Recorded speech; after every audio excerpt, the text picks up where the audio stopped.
کراچی کی سڑکوں پر traffic control کرتے وارڈن سے کسی کو فائدہ ہو یا نہ ہو، ٹریفک پولیس اہلکاروں کے مزے آ گئے ہیں، کیونکہ انہیں آرام کے ساتھ ساتھ شکار تلاش کرنے کے لیے بھی بھرپور وقت جو مل گیا ہے، جبکہ ہر موسم میں ٹریفک وارڈنز اپنے فرائض بڑی خوبی سے ادا کر رہے ہیں۔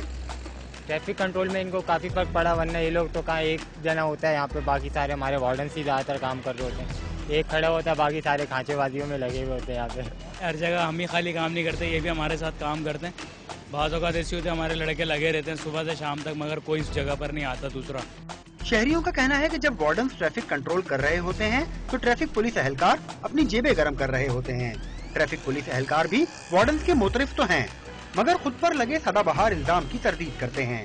وہ تو خرچہ کرتے ہیں نا، ضروری کھڑے کرتے روک لیتے ہیں اور چالان کر لیتے، چالان نہیں کرتے پیسے لے لیتے ہیں۔ ابھی یہ نئے ہیں اس لیے یہ کام کر رہے ہیں، پرانے ہو گئے تو پتہ نہیں پھر یہ کیا کریں گے۔ کچھ نقاد یہ بھی کہتے ہیں کہ محدود اختیارات کے باعث وارڈنز اپنی جیبیں نہیں بھر رہے، اور اگر تھوڑا اختیار مل جائے تو شاید یہ بھی ایسا ہی کچھ کرتے نظر آئیں گے۔ کیمرہ مین محمد علی کے ساتھ سید ذیشان احمد، ڈان نیوز، کراچی۔